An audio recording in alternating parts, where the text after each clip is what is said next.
안녕하세요. 상승미소입니다. 일요일 금융시장 브리핑입니다. 토요일에 방송 기다리셨을 텐데 국내 금융시장 브리핑을 건너뛰었습니다. 포카라 선생님이 긴급한 일정이 있기도 했고요. 제가 어제 금요일입니다. 금요일에 못할 사정이 있었습니다. 죄송합니다. 제가 8월 22일에 비즈니스 북스에서 정통 경제책이 출간이 됩니다. 그래서 금요일 최종 본의 인쇄로 들어가기 전에 그거 퇴고하느라 못했습니다. 나중에 책이 나오면 그때 다시 말씀드리고요. 오늘 금융시장 브리핑, 지난주 미국의 중국에 대한 환율조작국 선정이 있었죠.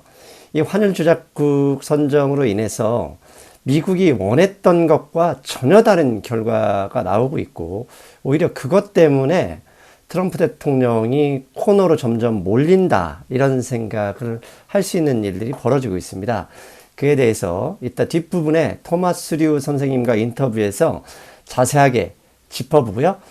앞부분 몇 가지 경제지표 짚어보면서 분석하면서 금융시장 브리핑 시작하겠습니다. 먼저 S&P 500 인덱스 차트입니다. 지난주에 금융시장 브리핑 들으신 분들은 기억하실 겁니다. 50일 이동평균선에서 지난주에 멈췄었지만 저는 200일 이동평균선까지 하락 염두에 뒀으면 좋겠다, 이런 말씀 드렸죠. 네, 일단 지난주 200일 이동평균선까지는 못 왔습니다. 그래서 바로 반등을 했지만 아직까지도 이따 마지막 뒷부분에 토마스 류 선생님하고 인터뷰에서도 이게 나오는데요. 200일 이동평균선까지의 하락도 염두에 두어야 된다. 단 조건은 지금 50일 이동평균선과 200일 이동평균선 이 중간에 끼어 있거든요. 50일 이동평균선 위로 올라가지 못하면 결국 200일 이동평균선까지 약 2790포인트까지 하락할 수 있다. 그거 염두에 두셔야 된다. 그럼 왜 이렇게 보느냐?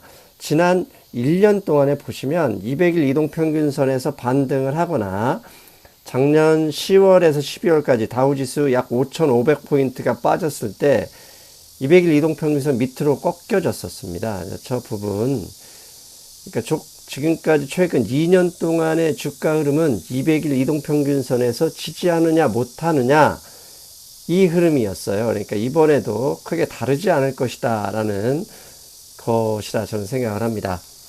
두 번째, 역의 위안화 환율과 달러 환율입니다. 역의 위안화 환율 8월 3일이죠. 8월 3일 5일이구나. 5일입니다. 주말, 그 다음에 월요일부터 트럼프 대통령의 중국의 환율 조작국 선정, 재무부가 했지만 선정을 하면서 역의 위안화, 즉 위안화의 가치를 강세, 그래프상으로는 저게 지금 달러 대비 위안화이기 때문에 강세는 밑으로 가는 거고요. 약세는 위로 올라가는 겁니다. 지금 약세를 보이고 있죠. 미국은 강세 밑으로 떨어지기를 원했지만 중국은 기다렸다는 듯이 중국 인민은행의 고시를 통해서 위안화 환율을 그냥 계속 약세 7.0 기준을 넘겨버렸죠. 당연히 역의 위안화가 7.09, 토요일 새벽 역의 시장에서는 7.09로 끝났고요. 거의 쌍둥이처럼 반응하는 달러 원 환율 어느새 1200원을 훌쩍 넘었습니다. 그래서 1214원을 기록했죠. 그래서 최근 중국은 7.0이라는 그 마지노선을 정하지 않고 있습니다. 그냥 차라리 우리는 트럼프 연 먹일래 그러면서 오히려 더 상승시키니까 약세를 용인하는 듯한 발언을 하고 있거든요. 그게 트럼프의 재선을 막기 위한 조치인지 아니면 중국의 수출에 유리한 조치인지 그 부분은 좀 더 지켜봐야 되겠지만, 제가 생각하기엔 트럼프 대통령을 엿먹이는 전략이 아닐까, 이런 생각을 하고 있습니다. 주식시장의 가장 비슷한 성향이죠. 위험 지표로 사용되는 HYG ETF입니다. HYG는 51선 위로 올라갔습니다. 그래서 주식시장 상승에는 괜찮은 신호를 보여주고 있다. 하지만 우리는 200일 이동평균선 그 부분 염두에 둬야 된다 말씀드리고요. 필라델피아 반도체 지수입니다. 필라델피아 반도체 지수도 생각보다 떨어지지 않고 51선 위로 올라갔습니다. 즉 중국과 미국 화웨이를 이렇게 들인다 해도 트럼프 대통령에게 지금 현재 불리한 상황으로 돌아가고 있어 결국 타협 쪽으로 가지 않느냐 이런 느낌이 살짝 나오거든요. 그래서 그쪽 방향에서 해석할 수도 있겠다 이런 생각을 해봅니다. 10년 국채와 2년 국채 채권금리 스프레드입니다. 지난주에는 조금 일주 전에 0.11까지 좁혀졌다가 0.16 살짝 올라왔습니다. 아직도 그렇지만 투자자를 안심시킬 만한 수준은 아니다. 이렇게 말씀드릴 수 있죠. 중국 상하이 종합지수입니다. 중국 상하이 종합지수는 지난주에 200일선을 지켜내지 못하고 200일선 밑으로 떨어졌습니다. 근데 다행스러운 건 그 밑에서 상승 에너지를 비축하고 있는 모습이고요. 2774포인트로 마감했습니다. 자, 중요한 것 중에 하나가 대두유입니다. 소이빈, 대두유 오일이죠. 콩입니다. 콩. 중국에서 미국산 콩을 사주기로 했었고 이게 사주지 않으면 계속 떨어지죠. 그런데 3천억 달러에 대한 추가 관세를 해서 떨어졌지만 실제로 지난달까지 미국산 콩을 산 건 중국이다라는 뉴스가 나오면서 올라갔습니다. 그래서 지난주 강한 반등세를 시현했는데 이 모습만 보면 미국과 중국이 어느 정도 협상으로 오는 것은 아닐까 이렇게 기대감을 갖게 하는 모습이다라고 생각을 합니다. 자, 여러분 그러면 오늘도 중요한 인터뷰가 있습니다. 미국에 계신 토마스 류 선생님과 전화 연결하겠습니다. 놓치지 마셔야 됩니다. 바로 전화 연결합니다. 안녕하세요, 토마스 류 선생님. 네, 안녕하세요.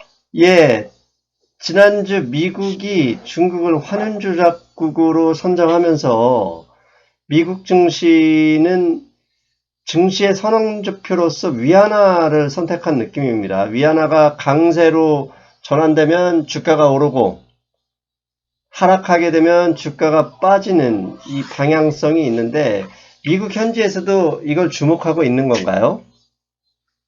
그렇죠. 지난 월요일 소위 블랙 먼데이를 맞이했잖아요. 예. 그래서 블랙 먼데이가 발생한 그 원인은 중국에서 유안화를 진짜 마지노선으로 여겼던 세븐. 예. 그 세븐 핸드를 허용했거든요.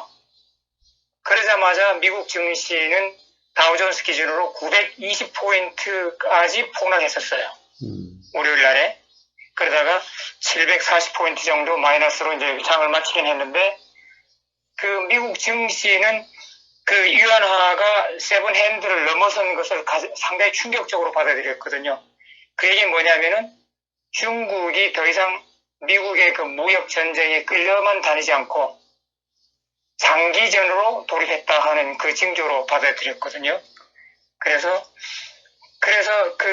먼데이에 증시가 그렇게 급락을 했었는데 화요일날 중국의 유안화가 조금 더 환율이 조금 더 아래로 내려오니까 증시는 안정되고, 그래서 유안화 환율과 증시 흐름하고 거의 같이 움직였어요. 그래서 주 후반에 유안화가 조금 안정된 듯하니까 증시도 많이 회복됐었죠. 예. 그래서 선생님 말씀 이게 지금은 유안화 흐름을 증시의 리딩 인디케이터로 보는 시각이 강합니다.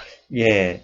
선생님 말씀하신 대로 위안화가 7.0을 넘었던 건 지난 2008년 금융위기 이후 11년 만에 처음입니다. 실제로 중국 자체도 7.0을 항상 마지노선으로 설정을 했었어요. 지난 2016년 소로스와 헤지펀드 일당들이 중국 위안화를 공격했을 때도 중국 정부가 7.0을 지키기 위해서 약 1조 달러를 쏟아 부었었거든요. 그래서 아마도 트럼프 대통령이 환율 조작국으로 선정하면 중국이 7.0을 지키기 위해서 그 가지고 있는 위안부 요구를 쓸 것이다라고 판단하셨던 것 같아요. 그런데 중국이 전혀 그런 쪽으로 반응을 하지 않았거든요.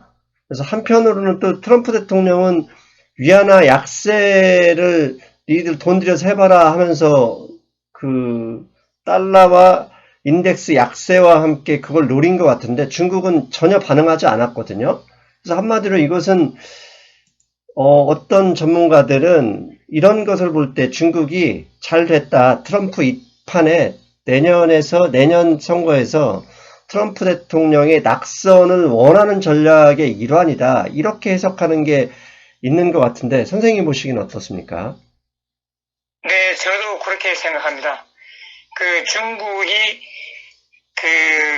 더 이상 트럼프 대통령에게 끌려다니지 않고 장기전으로 맞서갖고 비록 자기들이 코피 터지더라도 함께 한번 코피 터져보자. 그래서 트럼프 대통령의 그 재선 전략은 그 경제와 정치 그 상승이거든요. 근데 중국이 트럼프 대통령이 그렇게 막가파로 나온다고 그러면은 트럼프 대통령의 재선 그 가도에 막대한 영향을 줄 수도 있는 그런 무기를 드러냈다고 저는 보고 있고요. 지금 그렇게 되면은 결국은 트럼프 대통령이 좀 더 다급해지는 형국이 되거든요.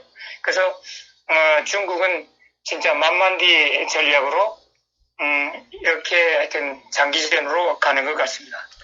그러니까 중국 입장에서 네. 보면 최근에 중국에 지금 발목을 잡으려고 하는 게 홍콩 사태잖아요. 근데 홍콩 사태에 있어서 엊그제는 또 미국의 그 외교관이 홍콩 시위대를 만나는 사진까지 찍혔어요. 그런 것을 볼 때 내부의 적을 이기는 방법은 외부의 적, 미국을 세우는 방법도 있거든요. 그런 면에서 중국이 트럼프 대통령이나 미국의 이 관세 정쟁을 한번 붙어봐라. 나는 홍콩에서 그 다음에 내부의 이 단합을 이용하는 전략으로 미국을 이용하겠다. 이런 것도 있는 것 같아요. 네, 지금 중국의 그 시각은 지금 홍콩 그 프로테스트 사태를 미국이 뒤에서 부추기고 있다고 하는 시각이거든요. 예. 그래서 거기에 대한 그 강한 불만 표출. 그래서 트럼프 대통령이 중국의 근본을 흔든다면은 중국도 트럼프 대통령의 그 재선 가도를 한번 흔들어 갖고 트럼프 대통령 아닌 조금 더 약한 다음 정부에서 무역 협상을 진행하는 것이 국익에 더 도움된다. 이렇게 판단한 것 같습니다. 예. 그래서 보니까 중국을 압박하려고 중국 정부, 위안화의 환율 조작국을 선정을 했는데, 지금 지난주 아디다스에서, 미국에서는 아니지만, 미국에도 본사가 있기 때문에, 미국 기업들 입장에서, 미국의 소비재 기업들 입장에서는 관세 10% 올리는 것은 큰 자기네들한테 뭐 피해가 될 건 없는데, 위안화의 약세로 인해서 자신들의 매출이나 이익에 더 큰 악영향을 받을 거라 걱정하면서 지금 인터뷰하고 있거든요. 이에 대한 설명도 좀 부탁드립니다. 네. 미국이 중국을 그 환율 조작국으로 지정했다는 그 의미는 반대로 말하면은 트럼프 대통령이 지금까지 미국 달러 약세를 추구하려고 애쓴 거, 그 자체를 할 수 없는 상황이 됐거든요. 남을 환율 조작국으로 지정했는데 미국마저도 환율 조작에 개입한다 그러면 같은 취급받으니까 이제 더 이상 미국의 달러 디밸류에이션은 없다고 봐도 되고요. 그 다음에 중국의 이제 미국 기업으로서 중국 안에서 이제 생산하는 그 기업들 그리고 그 제품들이 중국 시장에 많이 노출되어 있는 기업들은 중국의 위안화가 환율이 올라갈수록 중국의 그 소비자들은 더 비싼 가격에 그 물건을 사야 되거든요. 그러니까 그 매출이 떨어질 수 있고 반대로 관세 10% 인상은 사실 미국의 그 소비자들이 더 안을 수 있는 그 텍스 성격의 10%인데 미국의 그 소비 시장은 그렇게 그 프라이스의 그 하루하루 변동, 거기 그렇게 민감한 시장이 아니거든요. 뭐 저 역시도 살아가면은 지난달에 얼마 했는지 기억도 못하고 그냥 가서 덥석 사는 스타일인데, 그 미국은 그 프라이스에 민감하지 않아요. 근데 해외 시장 중국에서 뭐 그 아디다스 그 신발이라든가 또 뭐 그 애플의 아이폰 같은 거 값이 뻥 뛰면은 훨씬 더 덜 사게 되고 그 회사들의 매출이 뚝 떨어질 수도 있죠. 참 트럼프 대통령이 중국을 공격하려고 했던 이 위안화 환율 조작, 이게 지금 미국 즉 트럼프 대통령에는 어떻게 보면 멍해가 되어서 돌아오고 있어요. 부메랑이 되어서 돌아오고 있는데, 상황이 이러다 보니까 트럼프 대통령 자신한테 불리하게, 이거 잘못된 선택했다라고 불리하게 돌아가다 보니까 다시 꺼내든 카드가 화웨이입니다. 화웨이 거래를 불과 얼마 전에 허락했다가 다시 오늘 뉴스에도 뭐 중국이 미국과 협상을 타결하지, 다시 재협상을 제대로 하지 않으면 화웨이 문제를 다시 꺼내들겠다, 이런 이야기를 했습니다. 이에 대한 내용도 좀 자세히 설명 부탁드립니다. 네네. 그 화웨이 문제에 대해서 조금 완화적인 입장을 취했던 트럼프 대통령이 그 중국에서 그 미국 농산물 그 수입을 이제 중지시킨 그 이후에 이제 이 트럼프 대통령도 화웨이 문제에 대해서 돌변했거든요. 그러면서 그 트럼프 대통령이 그 농산물 그 수입 중지에 대해서 상당히 큰 불만을 갖고 있고, 또 미국의 그 농업 분야 그 종사자들이 트럼프 대통령의 핵심 그 지지자들 층이기 때문에 제가 볼 땐 그래요. 트럼프 대통령이 이 화웨이 문제를 꺼낸 것은 중국으로 하여금 농산물 수입 중지, 이것을 해결해달라는 이 맞바꾸려는 그런 전략으로 보이거든요. 그래서 트럼프 대통령이 지금은 화웨이에 대해서 강경한 입장을 취하지만은 만일에 중국에서 미국 농산물 수입을 재개한다 그러면은 이것을 슬며시 풀어줄 것 같고요. 그렇다 그러면은 중국과 미국의 그 마쿠에서 이것을 맞바꾸는 선에서 무역 협상이 좀 더 순조롭게 진행될 수 있는 그런 여지가 있다고 저는 보고 있습니다. 예, 그러다 보니까 최근에 지금까지 말씀하신 이런 상황을 종합해 볼 때도 그렇고, 미국의 일부 투자 전문가들이 지난주, 이번 주에 계속 하는 얘기가, 지금 미국에게, 트럼프, 특히 미국에게가 아니죠, 트럼프 재선에 불리한 상황이 점점 나옴으로써 이런 현상이 나오고 있어서 결국은 트럼프가 내년 초, 늦어도 내년 6월까지는 중국과 협상을 마무리해야 재선에 유리한 고지가 나올 것이다. 그래서 결국은 이제부터는 미국이 지금처럼 중국과의 싸움을 확대하긴 곤란할 것이다, 이런 분석이 나오고 있거든요. 이 점은 선생님 또 어떻게 보십니까? 네, 저도 그런 시각에 같은 입장이거든요. 지금 트럼프 대통령은 다 내년에 재선되면은 8년으로 가지만 일단은 4년제고, 중국의 시진핑은 종신 대통령입니다. 이게 서로 이 근본에서 비교할 수 없는 거죠. 그 다음에 미국에는 민주국가로서 그 여론에 상당히 민감한 거고, 중국은 그 사회주의이기 때문에 그 여론이 나쁘다 해갖고 시진핑 대통령의 그 지위가 흔들리진 않거든요. 그렇다고 그러면은 다급해진 거는 트럼프 대통령 입장이고, 또 지금까지 트럼프 대통령이 중국에게 강펀 치고 뭐 약펀 치고 계속 날렸지만은 중국은 그냥 강한 맷집으로 버티기 작전이거든요.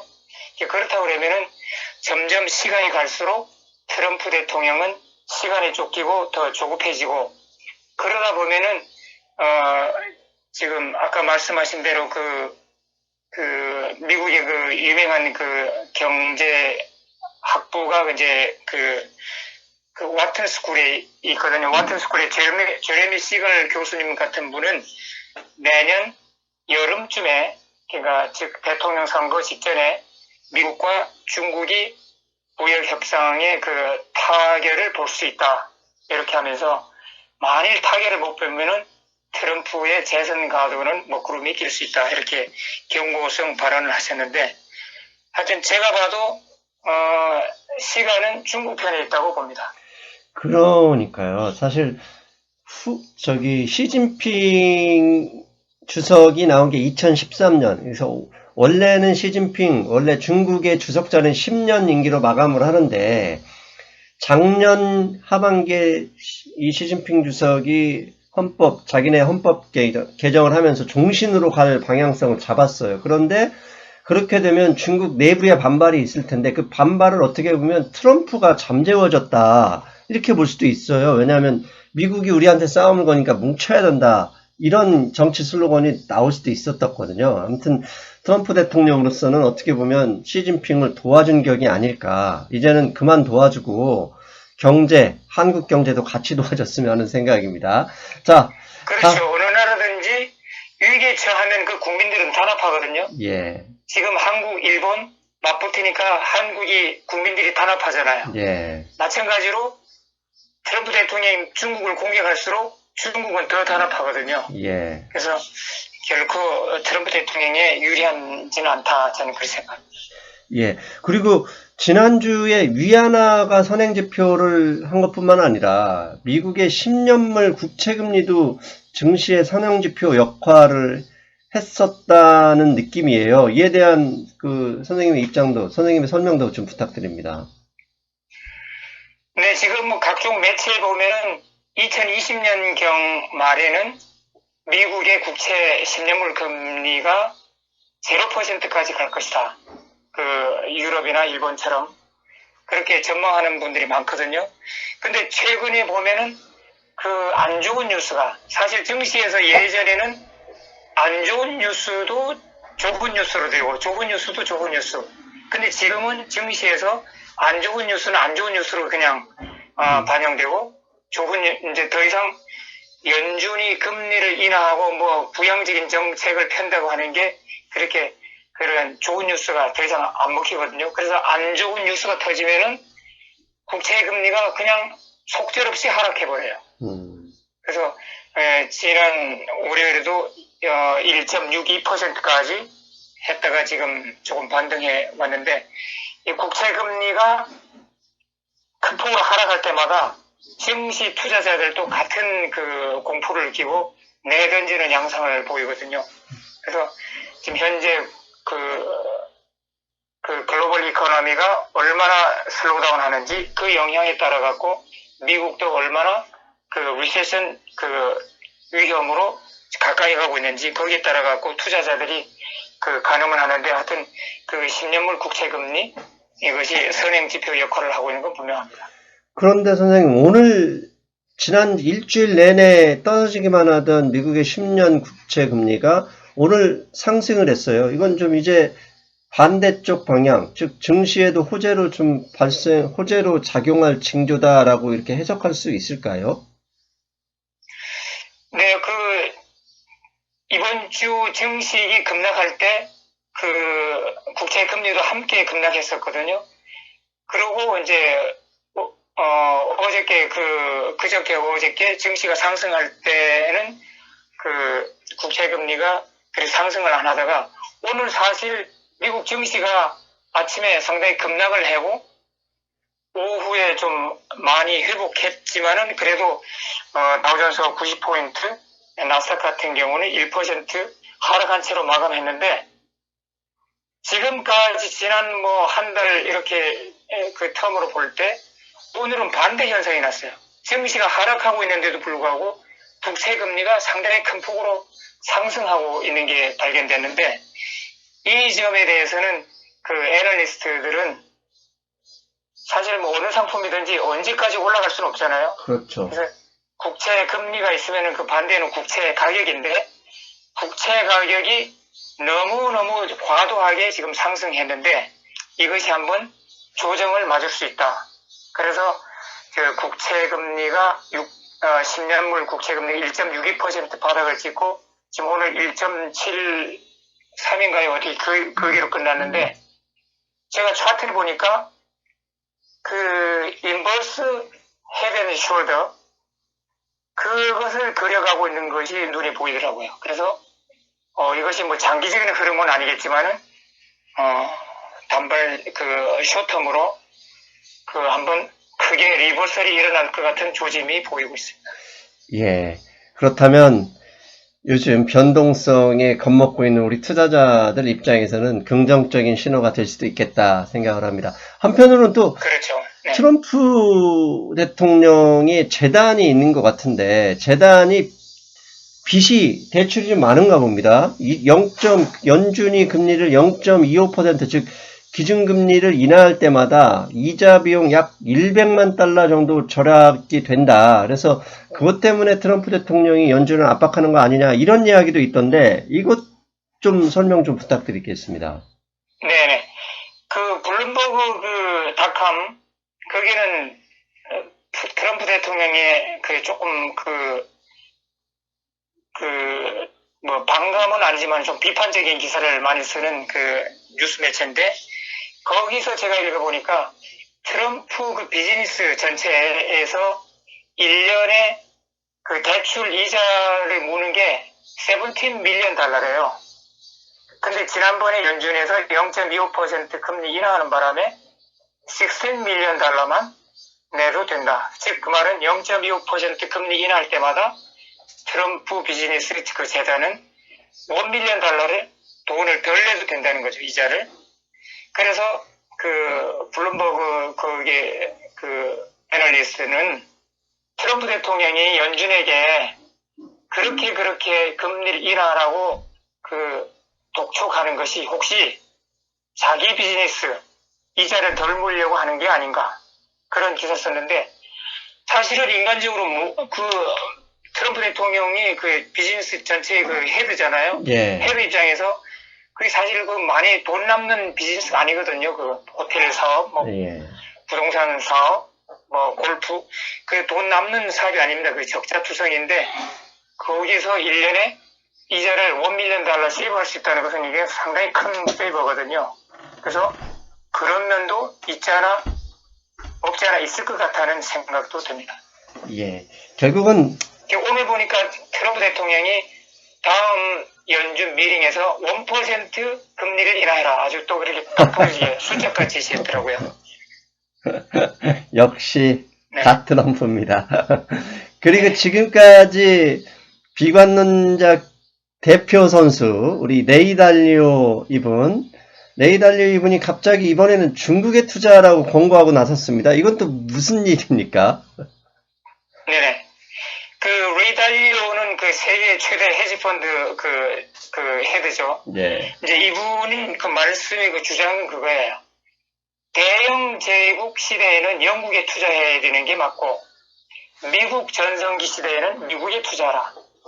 그렇다고 그러면 앞으로 중국이 뭐 미국을 제끼고 최강이 될는지는 모르지만은 미국하고 맞짱 뜨는 나라가 되는 건 분명한데 그렇다고 그러면은 미국과 중국에 분산 투자해라. 이제 이런 권고거든요. 그러면서 지금 중국에 투자하는 것은 진짜 역사상 유례없는 좋은 기회다.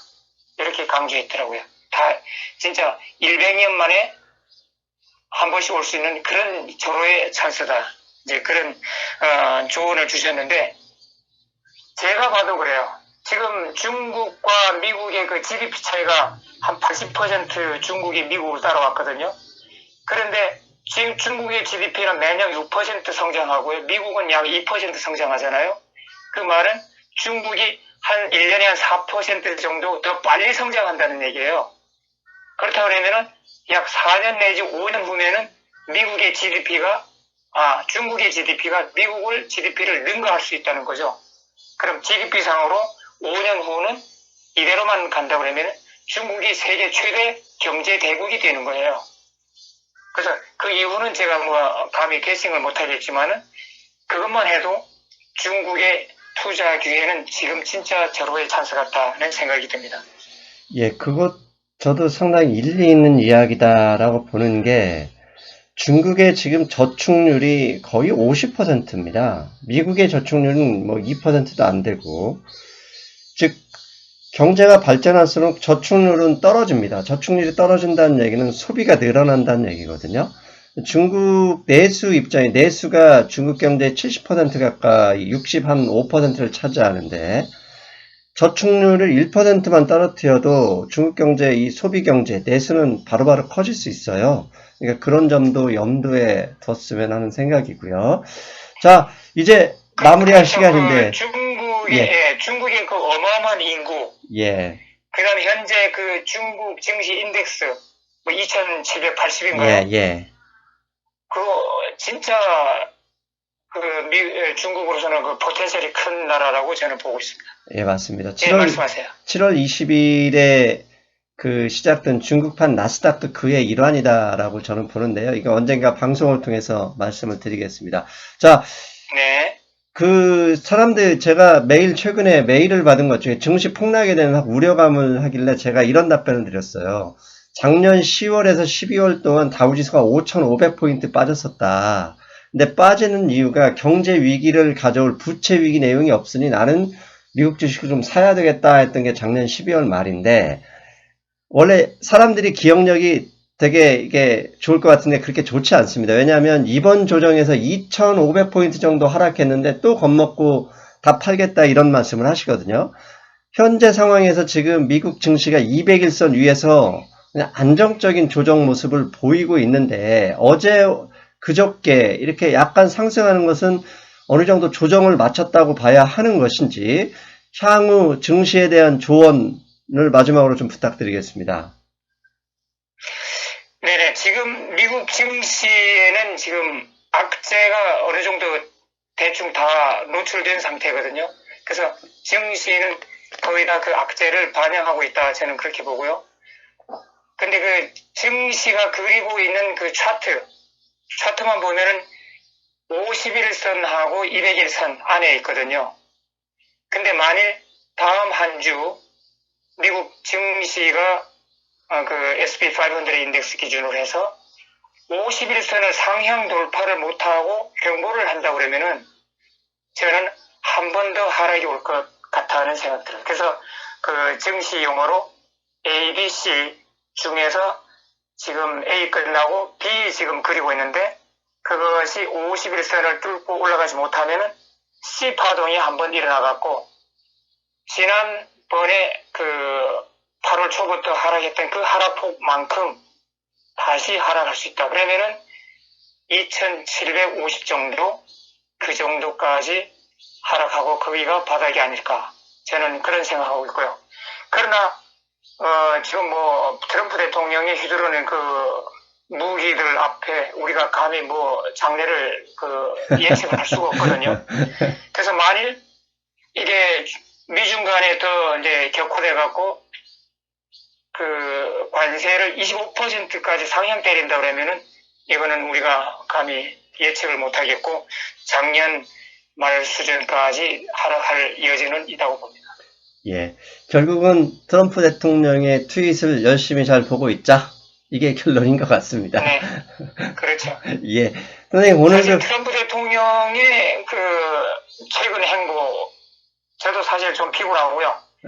예측 불가능하거든요. 그 증시의 그 시스템상 돌아가면 우리가 대충 예측하고 그 돈을 이제 투자금 넣었다 뺐다 이거 쉽게 할 수 있는데, 지금은 감히 뭐 예측을 할 수 없어요.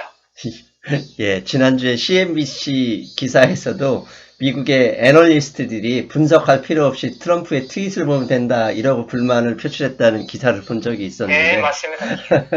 진짜 딱 맞는 말씀입니다. 예, 오늘도 역시 좋은 말씀 감사드리고요. 다음 주에 뵙겠습니다, 선생님. 네, 감사합니다. 수고하셨습니다. 네. 예, 여러분 잘 들으셨죠? 안타깝지만 중국과 미국의 기싸움이 사회주의와 민주주의, 어떻게 보면 민주주의의 약점이기도 하죠. 그 약점을 파고드는 모양새로, 그리고 그러다 보니까 트럼프 대통령 의자는 좀 더 심하게 가지 못할 상황으로 끌려가고 있지 않을까 이런 생각을 합니다. 물론 9월 달에 앞에서 말씀드린 대로 3천억 달러에 대한 관세를 10%에서 25% 상향, 이러면 다시 한번 커다란 출렁임이 올 수도 있지만, 그렇게 되면 주가가 어떻게 될지 알고 계실 트럼프 대통령이 취하게 될지 일단은 조금은 긍정적인 시각을 갖지만 그래도 언제 어떻게 변할지 모르시는 분이기 때문에 우리가 주의를 해야 되겠다. 이렇게 말씀드립니다. 저는 화요일에 뵙겠는데 화요일에는요. 소프트뱅크의 비전 펀드 들어보셨죠? 비전 펀드 얘기를 좀 하겠습니다. 비전 펀드가 이미 1조 달러, 1천억 달러죠. 그 다음에 다시 2호 펀드 1천억 달러를 나온다는데 1호 펀드와 2호 펀드에서 투자 방향이 약간 바뀌고 있습니다. 그게 우리 투자자에게 뭔가 신호를 주고 있다는 생각인데요. 그 점 분석해 드리겠습니다. 저는 화요일에 뵙겠습니다. 여러분 안녕.